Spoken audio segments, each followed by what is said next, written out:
If you, your staff, and your company spend a lot of time in Microsoft Teams, I hope you stick around for this week's Tuesday Tech Tip.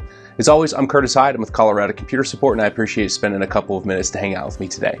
Well, if you ever jump into Teams and notice right here where you type in a message, it's very limited on things that you can do inside of there. However, there is a trick where you can open up features and make it to where it can function more as a Word document. It's very simple. When you open a chat, go ahead and hit Control, Shift, and then hit the letter X.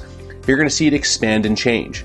And it allows you to have a lot more different options as far as communication and ways you can talk in there. It gives you different ways to bold or italicize. You can change headings, insert tables, do a lot of other things to make it more of a letter paragraph type compared to a chat paragraph type inside of Teams. Because Teams, as we know, is a massive collaboration platform. And Microsoft inserted this to give you better ways to chat, work amongst each other, and give you features almost as if it's a Microsoft Word document living in your Teams for you and your staff to work together.